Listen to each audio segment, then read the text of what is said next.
오늘은 마태복음 9장 14절에서 17절 말씀을 가지고 익숙한 것과의 결별이라는 제목으로 함께 은혜를 나누도록 하겠습니다. 주보에는 새 포도주는 새 부대에라고 적혀 있는데 제가 제목을 다시 한번 바꿔봤어요.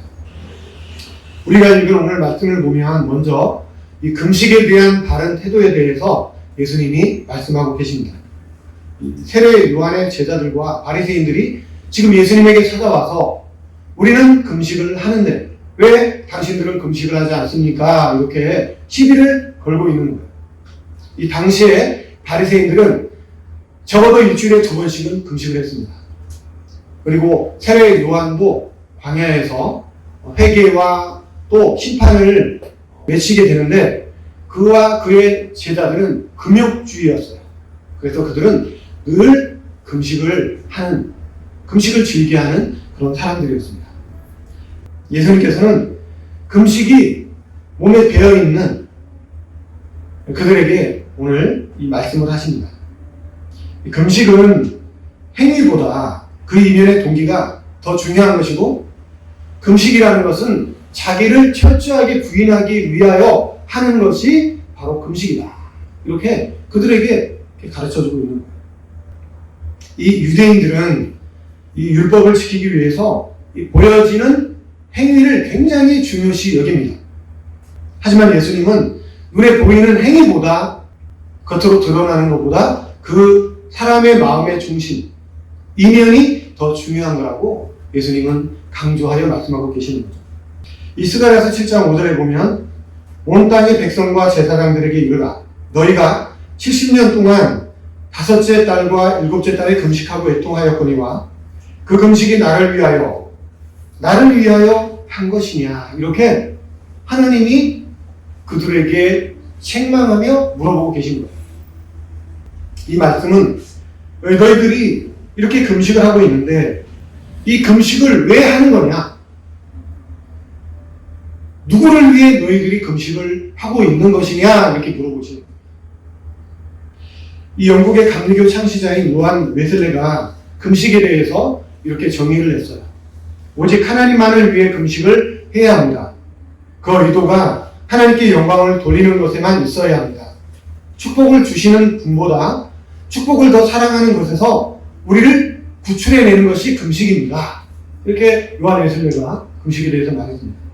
하나님을 더 사랑하기 위해서 또 하나님을 갈망하고 또 하나님께 영광을 올리기 위해서 하는 것이 진정한 금식이랍니다. 이 종교개혁가 마틴 루터는 금식에 대해서 이렇게 말합니다. 육체를 굴복시키고 육체를 다스리기 위해 자주 금식을 하는 것이 매우 유익합니다. 사도 바울도 갈라디아서 5장 19절에서 21절에 보면 이렇게 말씀하고 있습니다. 육체의 일은 분명하니 곧 음행과 더러운 것과 호색과 우상 숭배와 주술과 원수 매는 것과 분쟁과 시기와 분냄과 당지는 것과 분열함과 이단과 투기와 술 취함과 방탕함과 또 그와 같은 것들이라. 전에 너희에게 경계하는 것 같이 경계하노니 이런 일을 하는 자들은 하나님의 나라를 유업으로 받을 수 없느니라. 많은 사람들이 금식을 할 때에 자신의 어떤 욕심을 위해서, 자신의 어떤 목적을 이루기 위해서 많은 사람들이 금식을 합니다. 하지만 이런 금식은 하나님이 기뻐하지 않는 금식이라는 거예요. 자신의 욕심, 이 목적을 다 내려놓고 오직 하나님의 뜻이 무엇인지를 분별하고 정말 하나님의 영광을 위하여 하나님의 나라와 의를 위해 금식을 하는 것이 가장 하나님이 기뻐하는 금식이라는 거예요. 오늘 15절 말씀을 보면 예수님은 언제 금식을 해야 되는가 이것에 대해서 말씀을 하고 있습니다. 혼인집 손님들이 신랑과 함께 있을 동안에 슬퍼할 수 있느냐? 그러나 신랑을 빼앗길 날이 이르리니 그때에는 금식을 할 것입니다. 15절 말씀의 핵심은 이제 16절, 17절에 나옵니다. 예수님이 말씀하시고 다 설명을 해주세요. 16절, 17절 함께 읽겠습니다. 시작.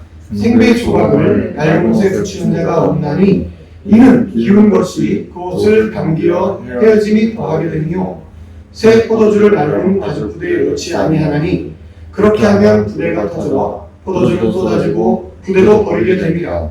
새 포도주는 새 부대에 넣어야 우리가 보존되느니라. 아멘. 이 당시에 양을 잡으면 그 가죽을 벗겨서 그 가죽으로 부대를 만듭니다. 부대를 만들어서 물을 담거나 포도주를 담는 도구로 사용을 해요. 근데 이제 이 부대를 만들어서 포도주를 담아놓게 되면은 그 안에서 발효가 일어나게 되고 발효가 되게 되고 발효가 되다 보면 팽창이 되잖아요. 근데 이제 이 새로 만든 이 부대는 이 신축성이 있다 보니까 그 안에 발효된 포도주가 팽창을 해도 잘 그거를 감당을 할 수가 있는 거예요. 그런데 오래된 낡은 가죽 부대에다가 새 포도주를 담게 되면 낡은 가죽 부대는 신축성이 없잖아요. 늘어나지가 않아요. 딱딱하게 굳어 있거든요. 그러다 보니까 안에서 포도주가 팽창하고 또 발효해서 팽창하고 하다 보면은 가죽 부대가 그걸 버티지 못하기 때문에 터져버리는 거예요. 그렇게 되면 가죽 부대만 터질 뿐 아니라 새 포도주도 다 쏟아져서 버리게 된다는 거죠.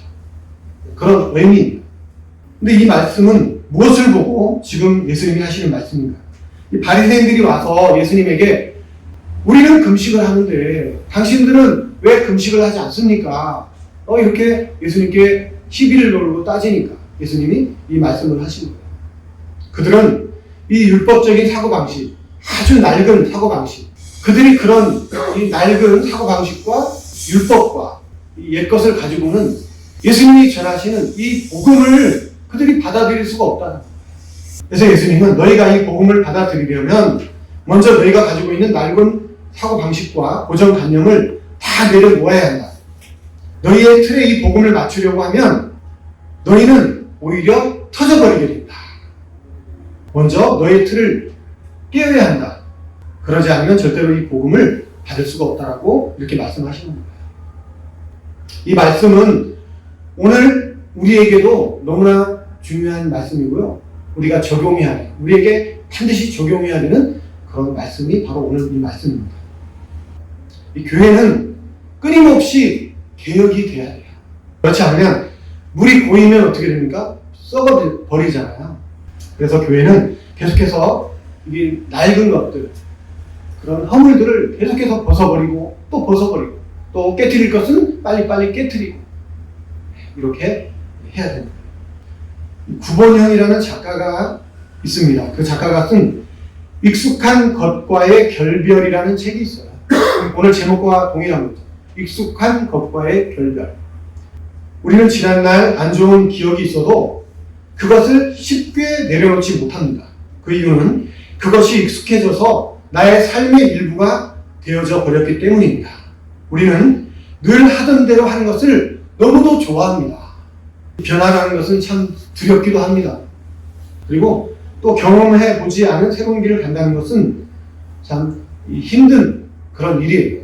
하지만 그럼에도 불구하고 끊임없이 변화를 추구하고 끊임없이 새로운 것을 받아들일 때 또 도전하고 또 도전할 때 그럴 때 우리의 이 삶은 날마다 새로워지는 그리고 발전하게 되는 새롭게 날마다 변화되어져 가는 그런 역사가 일어나게 된다는 거죠. 예수님이 이 땅에 오셨는데 이 율법주의자들이 바리새인 서기관들이 예수님의 앞을 다 가로막고 서 있는 거예요. 결국 그들은 예수님의 앞을 다 가로막고 있다가 하나님의 아들이신 그들이 그토록 기다리던 메시아인 예수님을 십자가에 못 박아 죽이게 된 거예요. 1608년에 갈릴레오 갈릴레이가 지동설을 주장했어요. 이 지동설은 지구가 있으면 이 지구가 태양 주위를 도는 거예요. 그죠? 자전과 공전을 하면서 지구가 태양을 중심으로 도는 것을 지동설이다. 이걸 갈릴레이가 이 학설을 주장했습니다. 그런데 이 학설을 주장하기 전에는 코페르니쿠스라는 사람이 천동설을 주장했어요. 천동설은 반대로 지구가 온 우주의 중심이고 그래서 모든 천체가 가만히 있는 지구를 중심으로 돌고 있다는 거죠. 그 말이 이해가 좀 가는 것이, 우리가 아침에 일어나서 하늘을 보면 해가 어떻게 해요? 동쪽에서 떠서 서쪽으로 지잖아요. 나는 가만히 있는데, 우리 집도 가만히 있고. 그리고 또 밤에 하늘을 보면 달도 떴다가 새벽이 되면 지게 되고, 별도 마찬가지로 떴다가 새벽이 되면 지게 되고, 이것을 보면 눈으로 보는 시각적인 것으로만 바라보고 생각하면 지구는 가만히 있고 해, 달, 별 모든 천체가 지구를 중심으로 돌고 있는 거예요. 그래서 이제 처음에는 이렇게 천동설을 주장을 했었죠. 그런데 이 갈릴레이가 아니다, 이거 잘못됩니다. 태양이 가만히 중심에 있고 모든 천체가, 모든 행성이, 지구도 이 태양을 중심으로 해서 도는 것이다. 이것을 이 학설을 이제 발표를 합니다. 학설을 발표하자 이 교황청에서 갈릴레이를 불러요. 너 왜 말도 안 되는 소리를 하냐는 거죠. 재판에 넘기게 되고 결국 화형을 당해 사형을 당하게 되는 그런 처지에 이르게 되었는데, 그때 이 갈릴레이가 그 교황과 아주 친분이 있었습니다. 교황이 너 빨리 부인해라. 그러면 부인만 하면 내가 살려주겠다. 이제 갈릴레이가 목숨을 건져야 되니까 부인을 합니다. 부인을 하고 이제 그 재판장에서 나오면서 한 말이 아주 유명해요. 그래도 지구는 돈다. 이 천동설이 진리라고 믿고 있던 사람들은 이 지동설이 맞는데도 불구하고 이것을 받아들이지 못하는 거예요. 받아들일 수가 없는 거예요. 이것처럼 우리는 정말 우리에게 익숙한 거에서 떠나기를, 익숙한 것과 결별하기를 얼마나 싫어하는지 모릅니다. 우리는 이 급격하게 변화되는 이런 상황 가운데 또 한자에 보면 적자생존이라는 말이 있어요. 이 말은 잘 환경에 적응하는 사람은 살아날 것이고 적응하지 못하는 사람은 도태가 되어버리고 살아남지 못하게 된다. 그런 말입니다. 그래서 이 급변하는 이 시대에 우리는 이 새로운 것을 잘 받아들일 수 있는 그런 사고의 유연성이 우리 모두에게는 필요합니다. 오늘 주님이 우리에게 말씀하십니다. 왜 낡은 가죽 부대에다가 새 포도주를 자꾸 담으려고 하느냐. 그렇게 하면 가죽 부대도 터지고 새 포도주도 다 버리게 된다.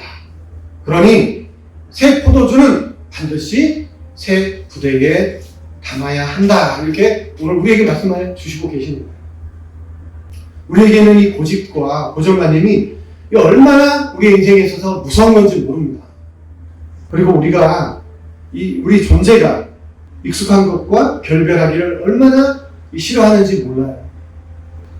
우리는 정말 이 급속도로 변하는 이 시대에 버릴 것은 빨리빨리 버리고 우리가 새롭게 받아들여야 할 것은 잘 받아들이고 그런 삶을 살아갈 때 우리는 더 이상 고립되지 않고 또 도태되지 않고 더욱더 발전하고 또 새롭게 변화되어져 가는 성장하고 성숙해지는 그런 축복이 우리의 삶 가운데 임하게 될 줄로 믿습니다. 예수를 믿는 우리는 이제부터 우리 안에 있는 익숙한 것들과 결별을 해야 합니다. 그리고 날마다 십자가 앞에 나가서 자기를 부인하고 자기의 고집과 이 낡은 사고방식, 이 고정관념, 이런 모든 것을 다 내려놓고 내가 죽은 그 십자가를 지고 주님을 따라가야 하는 거예요. 그럴 때 우리는 날마다 우리의 삶이 새롭게 변화되어 가고 또 발전되어지고 또 주님 안에서 아름다운 열매를 풍성히 맺게 될 줄로 믿습니다. 그렇게 되는 저와 우리 성도님들, 우리 아름다운 열매 누리게 되시길 다시 한번 주님의 이름으로 축복합니다.